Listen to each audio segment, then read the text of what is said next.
Setelah saya tiba di kawasan industri modern Cikande, saya akan melakukan investigasi untuk kemudian mencari tahu apa sesungguhnya penyebab dari paparan radioaktif cesium-137 ditemukan di salah satu perusahaan di dalam kawasan industri modern Cikande. Tapi sebelum itu saya akan kembali jelaskan duduk persoalannya, saudara.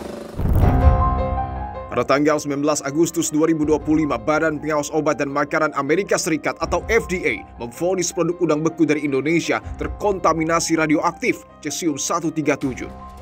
Hal ini menjadi temuan serius lantaran cesium-137 adalah unsur radioaktif yang memancarkan radiasi serta berpotensi sebabkan mutasi DNA, kanker, hingga kematian dan baru dapat terurai dalam kurun waktu 30 tahun. Bahkan Senator Partai Republik dari Louisiana, Amerika Serikat John Kennedy mengatakan mengkonsumsi udang impor asal Indonesia yang terkontaminasi radioaktif dapat mengubah seseorang menjadi monster atau alien karena mutasi sel yang terjadi.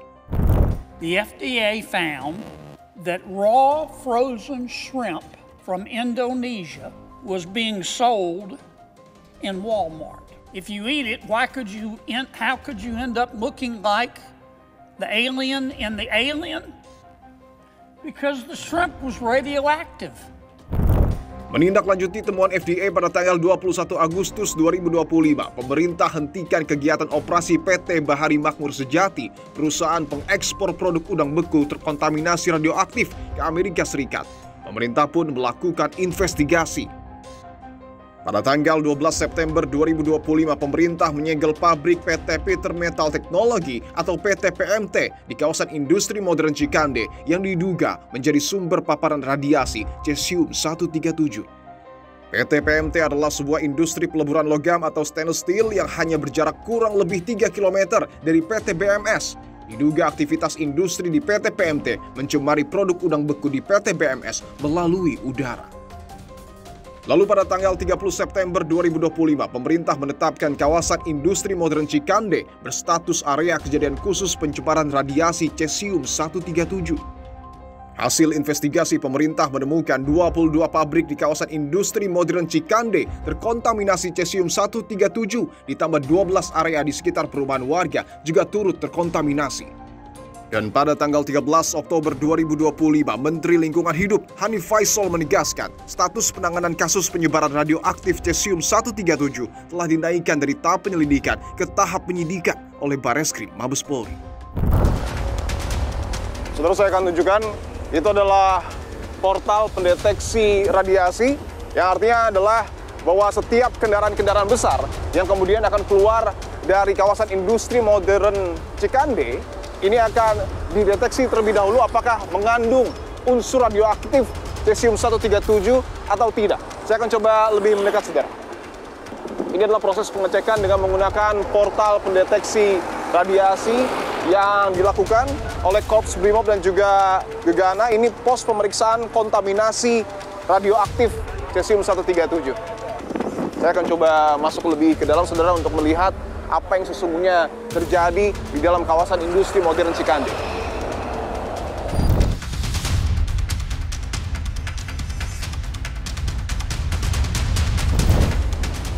Saudara, kawasan industri modern Cikande ini berdiri di atas lahan kurang lebih 3.000 hektar dan memang ada 300 industri di dalamnya, tidak hanya peleburan logam. Dan yang menarik, saya akan tunjukkan salah satu perusahaan yang membuat perlengkapan.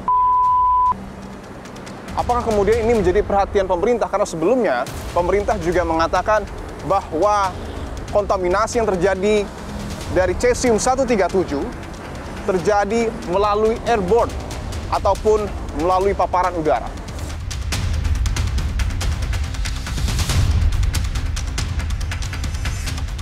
Saudara, selain pabrik perlengkapan di kawasan industri modern Cikande, saya akan tunjukkan, ini adalah salah satu pabrik besar yang kemudian ada di kawasan industri modern Cikande yang berada di satu lingkungan dengan pabrik peleburan logam.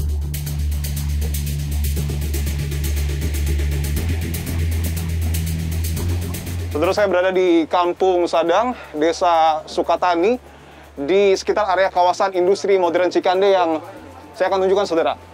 Salah satu bagian di dalam sana adalah zona merah karena ditemukan material yang kemudian terpapar radioaktif cesium-137.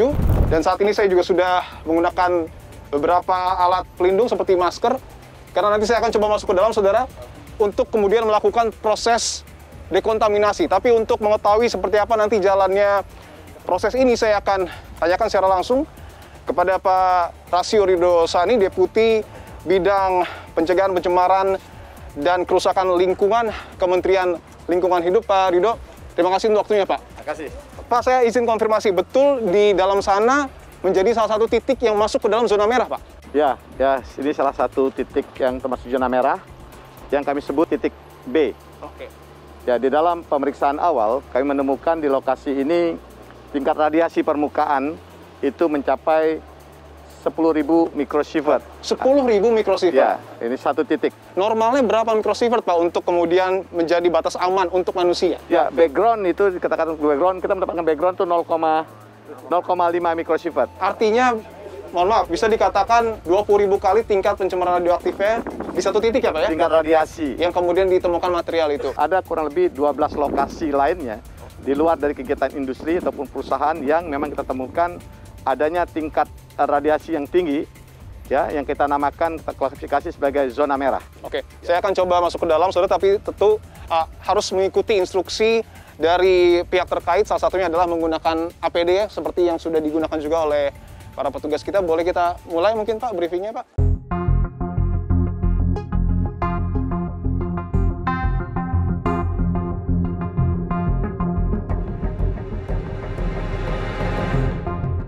Saudara, saya bersama dengan Satgas Pengendalian ataupun Penanganan Paparan Radiasi Cesium-137 akan coba masuk ke dalam, saudara.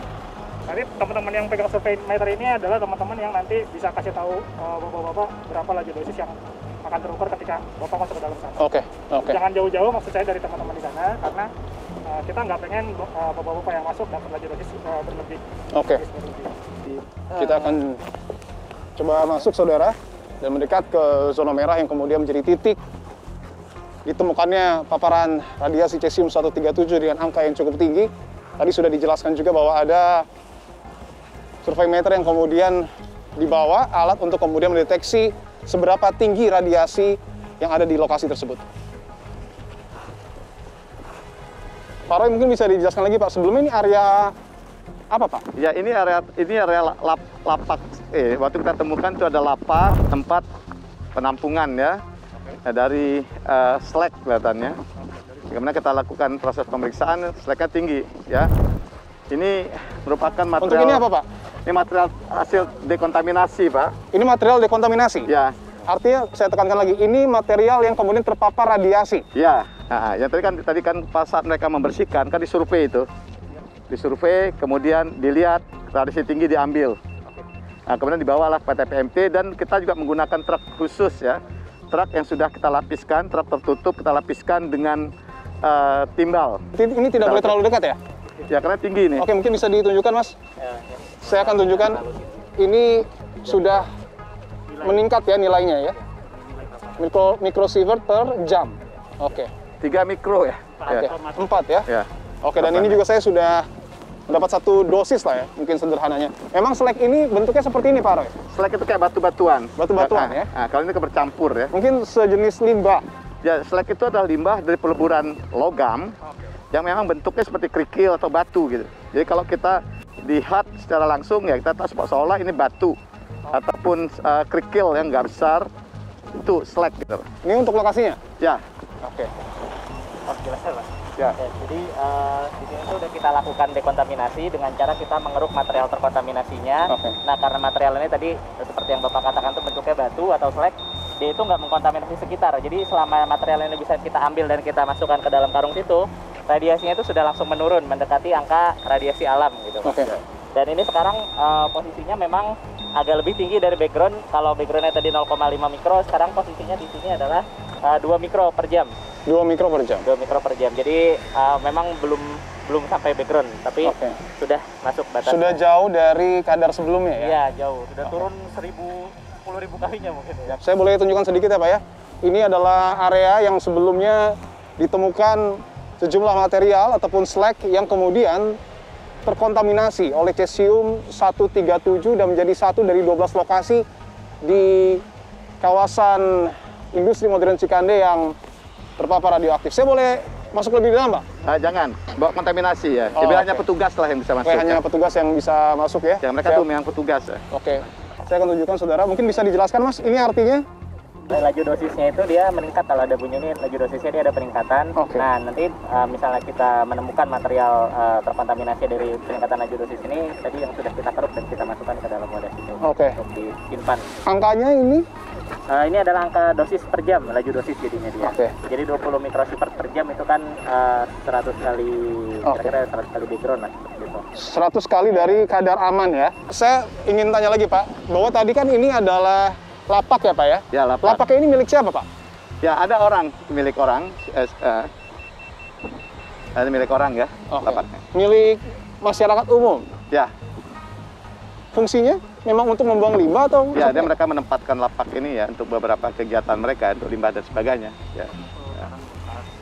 Pengepulauan barang bekas? Ya. Untuk mata pencarian atau seperti apa? Ya. Sampingan? Mata pencarian mereka. Oh, oke. Pembuatan limbah ataupun barang bekas lah ya. Oke. Limbahnya didapat dari pabrik-pabrik? Ya, ini kan sedang kita dalamin ya. Tadi kan kita tahu bahwa kalau itu slag kan tentu berasal dari kegiatan peleburan logam. Ya, tidak ada sumber lain. Itu dari mana peleburan logam mana ya sedang didalami. Sedang didalami. Ya. Salah satu yang paling kuat mengarah ke PT PMT. Ada PMT, ada juga di PT Vita. PT Vita. Nah, tapi kita lihat lokasi ini dari mana kita sedang dalamin. Bahwa ini kan di daerah lapak, Pak Roy. Bagaimana dengan material yang kemudian ditemukan di area rumah warga? Ya, tadi kami sampaikan kan ada 2 lokasi yang kami temukan di dekat rumah warga. Ya. Untuk itu kami melakukan langkah-langkah ya untuk percepatan kegiatan dekontaminasi ini dengan melakukan relokasi sementara. Kenapa? Karena kan selama kita melakukan proses dekontaminasi ini tidak boleh ada masyarakat yang di sekitar lokasi tersebut. Karena kemungkinan akan terjadinya airborne, pindah melalui udara karena debu dan sebagainya. Ya, itu kita pindah relokasikan sementara. Kemarin kita sudah melakukan relokasi terhadap 63 jiwa, 19 keluarga. Oke, 63 jiwa 19 keluarga di Kampung Barengkok, Desa Sukatani, Cikande. Oke. Nah, kemudian juga kita akan melakukan relokasi tahap 2 ya untuk 8 keluarga ya yang kita lakukan juga. Artinya sifatnya sementara ya, Pak ya? Sementara ya. Jangka waktunya mungkin? Ya, sampai dengan lokasi ini dinyatakan aman, clear and clean oleh Bapeten. Ya, kalau itu clear and clean, ya mereka bisa kembali lagi. Bisa kembali lagi ya, artinya itu. Nah. Dan selama direlokasi ada mungkin, mohon maaf, pemasukan yang diberikan kepada ini warga? akan dilakukan bantuan-bantuan. Jadi sejak tempat tinggalnya disiapkan, kemudian juga bantuan untuk jaminan hidup mereka dibantu oleh pemerintah Kabupaten Serang. Ya.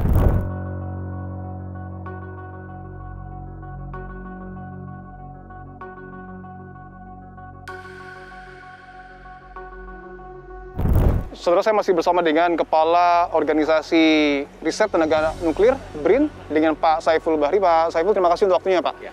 Pak, tadi saya sudah masuk ke dalam, Pak, ke zona merah yang kemudian ditemukan paparan radiasi cukup tinggi. APD-nya harus lengkap, Pak. Ya. Begitu juga dengan protap ketika kita ingin keluar. Ya. Sesungguhnya seberapa berbahaya, Pak, paparan radiasi untuk manusia? Ya, baik. Terima kasih, Mas. Jadi paparan radiasi ini memang kita harapkan seminimal mungkin mengenai kita, begitu ya. Untuk kondisi-kondisi yang minimum, ya biasanya yang terjadi mual, pusing. Ada dampak itu, ya. Pak? Ya, di awal itu seperti itu biasanya. Itu sindrom-sindrom yang biasanya kalau kita lihat, itulah indikasi penderita seseorang yang terkena radioaktif, begitu ya. Nah, tetapi di level-level yang cukup tinggi, begitu ya, sampai dengan kanker, DNA, perubahan DNA, dan iritasi kulit, dan seterusnya. Mohon maaf, saya ingin tanyakan bahwa ada penyebab paling parah adalah kematian, betul demikian? Ya, betul. Ya. Oke. Ya. Bagaimana kemudian publik harus memaknai hal ini? Apakah kemudian ketika sudah diberitahu mungkin, Pak, ada paparan radiasi, apa yang harus dilakukan? Sejauh jaraknya cukup jauh dari sumber radiasi, sejauh waktunya tidak terlalu berlama-lama di situ, kemudian ada pembatas shielding antara kita dengan sumber radioaktif tersebut, begitu, sehingga menghambat pancaran itu, sebenarnya udah cukup, begitu ya. Dan sekali lagi, ini nggak menular, gitu ya. Tidak menular. Kontaminasi ini tidak menular.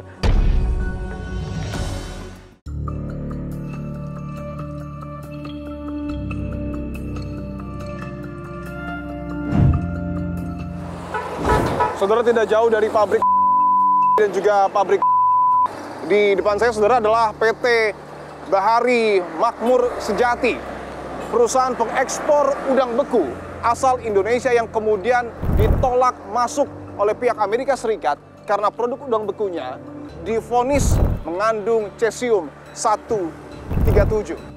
Kalau dilihat dari luar memang tidak terlihat ada aktivitas berarti ya. Kita akan coba tanyakan kepada pihak security yang ada di dalam, saudara. Misi Pak, Dipo Pak dari Kompas TV Pak. PT BMS betulnya Pak ya? Iya. Masih beroperasi Pak? Aduh, kurang kok sih, Kak. Ini udah lama ini. Kalau saya mau izin ketemu sama Dari pengelolanya? Dari Posuka. Izin Pak, Dipo dari Kompas TV Pak. Mau ketemu sama pihak BMS bisa Pak? Waduh, kalau ketemu itu harus ada janjian, Pak. Harus ada janjian? Tapi ada orangnya di dalam? Kayaknya kalau jam segini belum datang deh. Oh, belum datang? Biasanya jam 10, jam 11. Tapi ini masih beroperasi Pak? Kalau beroperasi sih enggak. Semenjak kejadian itu? Oh, semenjak itu. Tapi ini perusahaan lama Pak? Lama sih. Oh, udah lama? Tapi emang produksinya udang beku? Iya, Hanya itu aja atau ada yang lain? Oh, hanya itu aja? Oh, pemiliknya orang kita, orang Indonesia? Iya. Kalau lihat dari luar boleh Pak? Dari sini aja? Takutnya saya yang kena, Pak. Oh, oke. Ya, mohon maaf banget.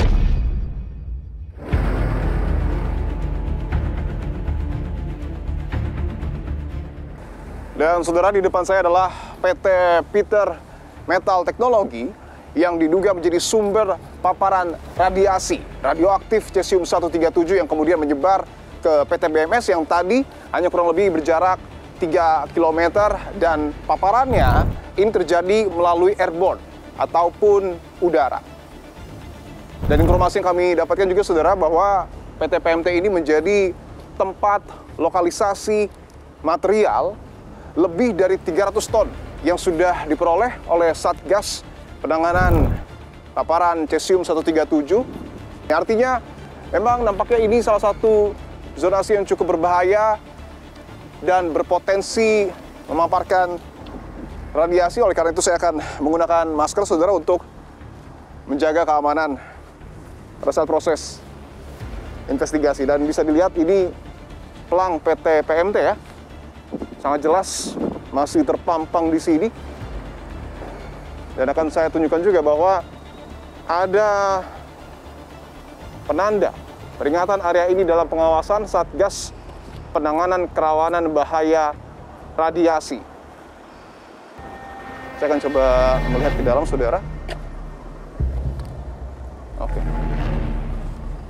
Saya akan coba masuk. Izin Pak, dari Kompas TV Pak. Dari Bapeten, dari Bapeten semua ya? Iya. Siap. Oh, oke. Kalau saya izin lihat dari jauh aja Pak, boleh Pak? Yang storage material itu di mana Pak? Di dalam gudang itu. Di dalam gudang itu? Iya. Boleh saya izin lihat ya Pak ya? Batas maksimalnya di mana Pak? Jadi dampingin aja Pak, di bawah 2,5 terus Pak. Boleh, siap. Sampai ke pohon itu. Sampai di pohon itu ya? Oke. Saya akan coba mendekat saudara untuk melihat seperti apa ataupun sebanyak apa material yang kemudian sudah diamankan oleh pihak Satgas yang memang mengandung ataupun terkontaminasi cesium 137. Ini masih batas aman ya Pak ya kita ya? Iya. Sampai di? Sampai di sini. Sini ya? Oke. Materialnya yang mana Pak? Yang karung putih ya? Iya. Oke. Mungkin dari sini dulu. Oke. Bisa ditunjukkan itu adalah tumpukan karung ya yang berisi material terkontaminasi cesium 137 yang sudah dikumpulkan dari beberapa titik. 22 perusahaan diduga terkontaminasi, 20 sudah didekontaminasi ya. Yang pertama kali terdeteksi Pak di PT PMT yang mana Pak? Lokasinya? di PTPMT dia dari background aja dari luar sudah kelihatan. Oh, dari luar sudah kelihatan. Ya, biasanya. Temuan Bapeten dari limbahnya mungkin, Pak? Atau dari besi bekasnya atau seperti apa? Iya, sama seperti yang dari slag gitu ya. Oh, dari slag. Di sini ada slagnya juga berarti? Yes. Oh, oke. Saya akan tunjukkan saudara, ini dosis meter ya, Pak ya? Iya. Untuk di sini angkanya 1,3233 mikrosievert per jam. Ya. Normalnya, Pak? 0,5 untuk masyarakat. 0,5 untuk masyarakat. Artinya ini di atas batas normal ya? Iya, batas normal. Makanya kalau bisa agak menjauh aja, Mas. Oke, padahal ini jauh ya? Iya. Cukup jauh dari tumpukan material. Oke. Tapi dari Bapeten sempat menemukan nggak, Pak, apa cesium gitu di sini? Dalam bentuk cesium utuh? Enggak. Oh, tidak ada ya? Tidak Kontaminasi? tergabung dengan entah tanaman atau tanah atau benda lain yang melekat ya. Melekat ya? Ya, jadi cesium itu melekat di benda-benda ataupun tanaman juga. Ini yang baru datang ya? Saya akan tunjukkan. Ini dari Bapeten semua? Ya, ini ada yang dari Bapeten, ada yang dari kontraktor, ada yang dari dari TNI juga ya. Ini adalah salah satu material saudara yang nanti akan diturunkannya oleh petugas. Berapa Pak angkanya, Pak? 540, besar. 540? Mikrosievert? Iya. Berarti ini tidak boleh terlalu dekat, Pak? Tidak boleh terlalu dekat. Oke, baik. Kecuali petugas ya. Kecuali petugas yang menggunakan APD ya? Iya. Ini dari titik mana, Pak? Dari F2 ya? Dua. Berarti di dekat perumahan warga? Ini perumahan warganya. Di Urukan gitu, Pak ya? Iya, di dalam. Ini adalah forklift yang akan digunakan untuk memindahkan ya material terkontaminasi, dan tadi datanya cukup tinggi paparannya sehingga kita tidak boleh terlalu mendekat.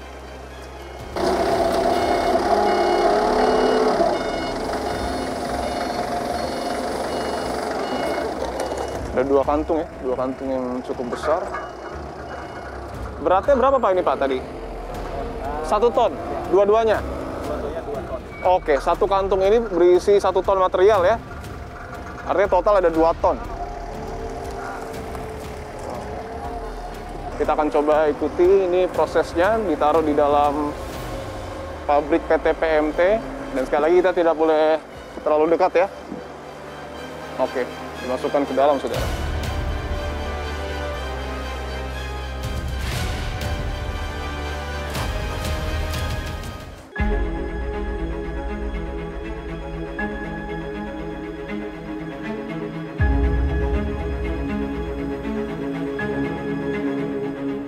Saudara, tidak jauh dari PT Peter Metal Teknologi, mungkin hanya kisaran beberapa meter langsung berbatasan dengan perumahan warga. Apakah kemudian kondisi warga di Kampung Combrang, Desa Namboudik, yang menjadi lokasi terdekat dari sumber paparan radiasi dalam kondisi yang baik, dan apakah ada rencana untuk kemudian mungkin saja proses dekontaminasi atau bahkan mungkin relokasi dilakukan di sini?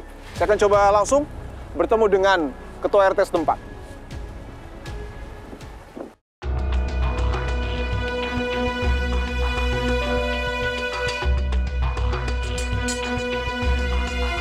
Saudara, saya sudah bersama dengan Bapak Sayuti, Ketua RT 4, Kampung Combrang, Desa Namboudik. Terima kasih Pak Sayuti untuk waktunya, Pak. Pak, saya konfirmasi, desa ini ataupun Kampung Combrang menjadi kampung terdekat ya, Pak ya? Iya. Dari PT PMT? Iya, betul. Bisa ditunjukkan seberapa dekat mungkin, Pak? Itu lokasinya. Oke. Dan ini penduduknya paling terdekat. Ini penduduk paling terdekat? Ya. Rumah warga ini. Ini rumah warga yang mungkin bisa digambarkan hanya berbatasan tembok ya Pak ya? Dan beberapa meter ke sana adalah PT PMT yang disebut jadi sumber paparan radiasi. Sudah lama Pak PT PMT berdirinya? Kalau PMT itu baru 2 tahun sih. Baru 2 tahun? Kalau desa ini, kampung ini? Kalau ini udah dari saya lahir juga, kayaknya udah ada. Nah, yang menjadi menarik kan tadi sebenarnya saya sudah masuk Pak. Dan mungkin Pak Said itu juga sudah mengetahui PT PMT ini kan jadi area lokalisasi mungkin ya, Pak, storage untuk menyimpan material-material yang terkontaminasi radioaktif. Sementara kita tahu juga dapat tersebar radioaktif tersebut melalui udara. Dan desa Bapak adalah desa terdekat. Tanggapan Bapak? Ya, sempat kemarin kami juga warga protes. Maksudnya bagaimana itu kalau semua barang-barang yang dari luar PMT itu dibawa ke sini. Nah, apakah tidak menimbulkan dampak yang serius gitu ke warga kami? Sejauh ini sudah ada mungkin pengecekan, Pak, untuk mendeteksi apakah ada radioaktif di sini? Kemarin udah sempat dicek, bahkan barangnya yang dilebur di PMT itu pernah dibawa ke sini, artinya dipinta lah, dipinta barang macam panci. Panci itu punya siapa, Pak? Punya ibu ini, ibu Karsi. Di sini? Ya. Boleh kita coba lihat pancinya, Pak? Oke.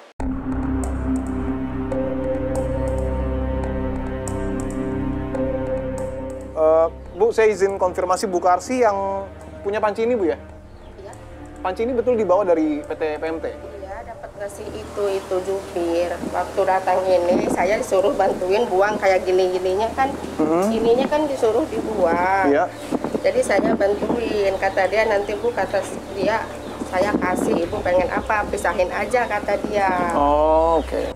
Kemarin juga ini diperiksa ya, Bu, ya, sama Bapak Ten ya? Iya. Hasilnya? Ya hasilnya bagus, sehat. Tidak ada masalah? Iya, nggak ada masalah. Oke. Kata saya nggak apa-apa diperiksa, takut ada radioaktifnya, kan saya nggak pakai. Kalau ini katanya bersih ya. Oke, baik. Pemiliknya siapa, Bu? Ibu tahu mungkin? Pemilik siapa? Pemilik PT PMT. Itu Mr. Lee. Mr. Lee. Mr. Lee? Iya. Itu orang ya. Oke. Tapi Ibu pernah ketemu dengan Mr. Lee itu pernah? Ya sering datang dia. Oh, sering datang sini? Iya. Minimal 2 bulan datang, 3 bulan datang. Oke. Setelah kejadian, pernah melihat lagi? Dia akhir mau tutup itu ada di sini. Bulan apa itu, Bu? Bulan Juli.